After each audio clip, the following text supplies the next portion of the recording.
Wuthering Waves has officially revealed a new Resonator showcase for the character Jianxin. I apologize for butchering that pronunciation, but that seems to be my thing now. I took it upon myself to watch the whole showcase at 0.25 times speed to see if I could find any hidden features or details. And this video will showcase exactly what I was able to find. If you like this kind of content, however, please do consider subscribing, as I have another video of cooking that showcases all the revealed characters so far. Also, for the sake of you not having to waste any time searching for what I'm referring to, I made sure to include some arrows and circles to highlight what I might be referring to. Without further ado though, let's get into it.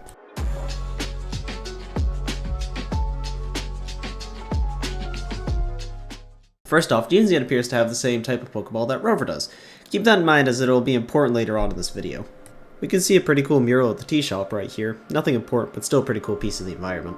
This guy that's critiquing the tea has the emblem of the Huanglong on his back. I personally think he's some kind of city official. Man, if anyone was worried about the game still being all dark and dreary like we saw in the first beta test, this scene is proof that it is completely different. On top of that, we actually see a frame of the same mountain she climbs later on to get the teal frill for the tea. There's also a town in the background.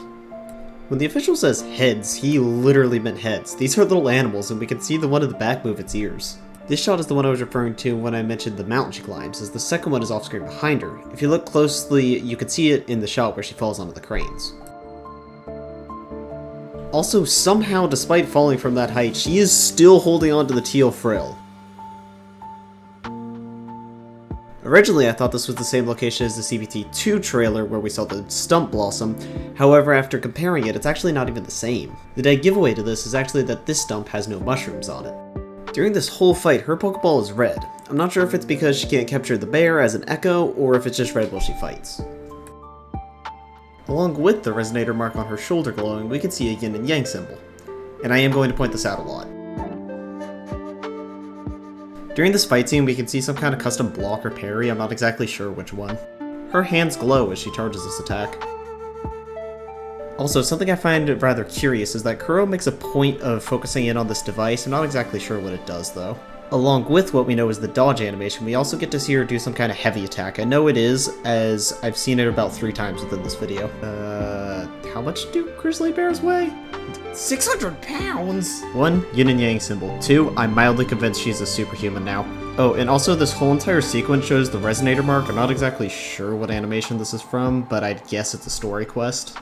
Also not exactly sure where these floating purple balls come from. They just kind of appear and then die at the same time the bear does. They might be a part of the environment. Are those frogs?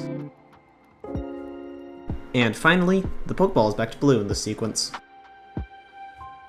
Instead of a generic outro, I wanted to take a second to thank you all for the recent success on my videos, but also to say that CPT2 is releasing later this week, or early next week depending on your time zone.